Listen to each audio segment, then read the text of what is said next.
Good morning, folks, and good morning, Witcher fans. We're looking at an article from PC Gamer, looking at the tweets from one of the showrunners on the Witcher TV show, Lauren Hissrich, and the mentality she has and attitudes towards the casting. Of course, everyone's still concerned about the casting.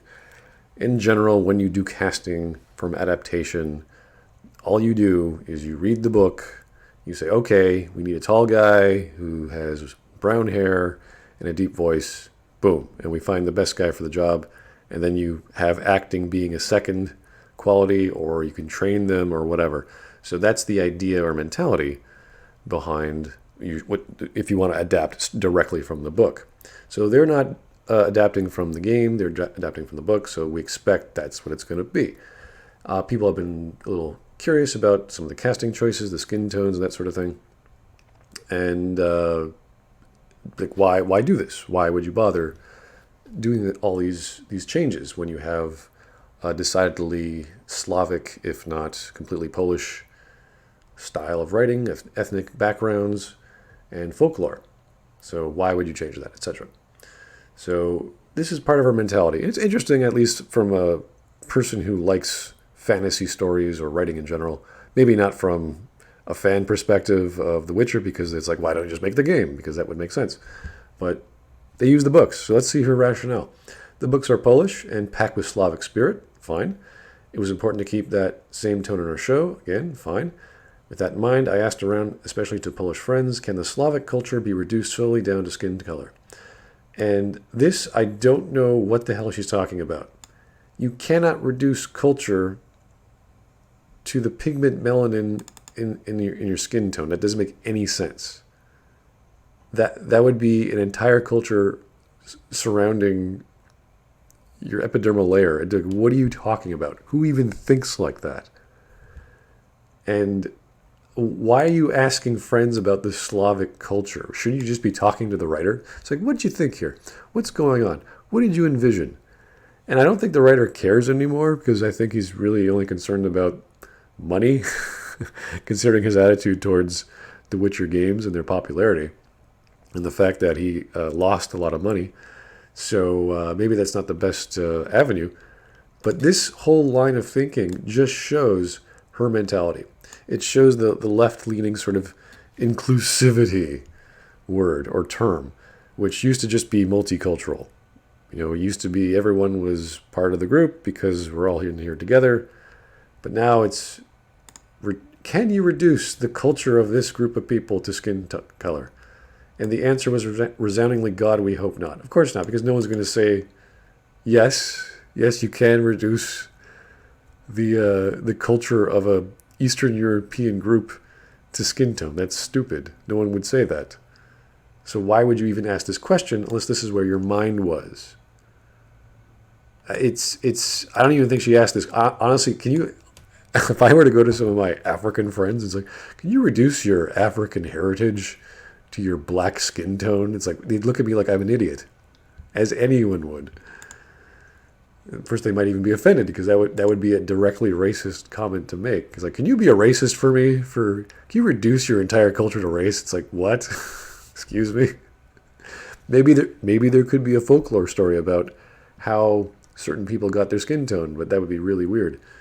So, it's just a weird thing. I thought the idea behind the Witcher series was that the monsters aren't the actual things you kill or the things that the Witchers go after. The monsters are the actual people and how they treat other people. Those were the monsters. That's the allegory I was going with. And I don't think race ever popped up. The Witcher is really interesting when it comes to depicting racism, because it's about species, not skin color. Again, no, it's not. There are all kinds of monsters and creatures in the world, but it's really about those hard-hitting stories of people being evil or being bad, and there's sort of this gray ethnic world or gray ethical world we're in. What makes characters other is the shape of their ears, their height, etc. In the books, no one pays attention to skin color. In the series, no one does either, period. And this is another horrible statement to make, because she's saying in the books, no one pays attention to skin color. Well, why do you think that is?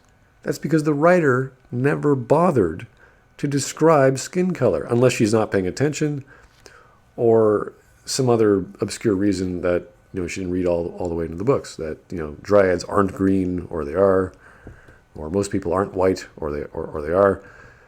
The reason, if this is the case, if the writer never bothered to describe skin tone, that means everyone's the same. Logically. So if everyone's the same, everyone has roughly the same skin tone, unless in particular depictions of the Northerners or the Southerners having certain skin tones, or specifically the Witchers because of their mutations having certain skin tones, all the poisons they drank, and that sort of thing. So if the writer doesn't put it in the book, then you can't assume it's a free-for-all, okay? That's not how writing works. You just don't assume everything's permissible just because the writer didn't use certain adjectives for skin tone. It's pretty obvious that everyone's the same if he didn't bother to describe everyone as being different.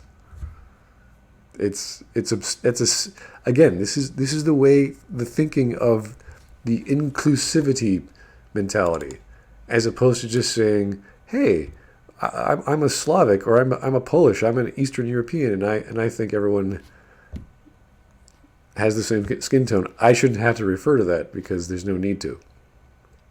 And this is just basic logic. Okay, this is just like, oh, you're writing about African people? Okay. I'm assuming they're all dark-skinned. Yeah, unless otherwise stated. Exactly. Like, can you imagine an African folklore or an African writer writing about some medieval fantasy story in Africa and then adapting that to TV, and then you got some white people walking around? You're always like, wait a second, where did this white guy come from? Or some Asian guy. Like, where did this Asian guy come? Unless it's explicitly stated they're from another nation, it's going to throw people for a loop. It's like, wait, this is not right. This doesn't look right. It's not because we're racist or whatever. It's just because the source material didn't have it. And that's the general opinion of people who aren't racist, who aren't these weird inclusive fellows. It's just like, this doesn't quite make sense. It doesn't quite match up.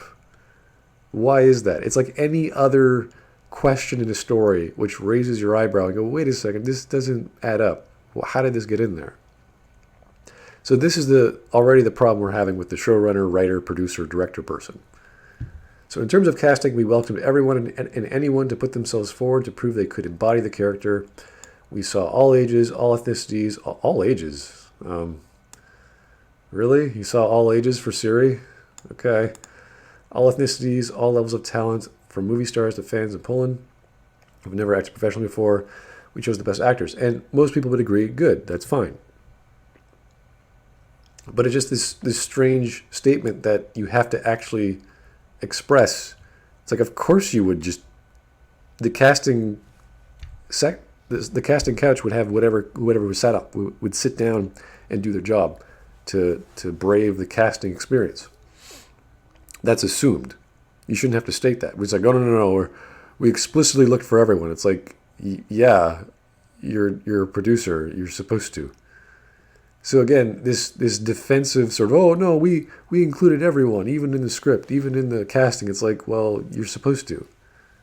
And most people would not be angry if you had a character of different depiction, provided it's explained, provided it makes sense. For example, I believe there's a scene in, I don't know if it's the game or the book. I haven't read the book and I don't remember the game too well, where I believe Geralt is bewitched, or he has some sort of charm placed on him, and he thinks that Fringilla is Yennefer. He decides to go to bed with Fringilla or whatever.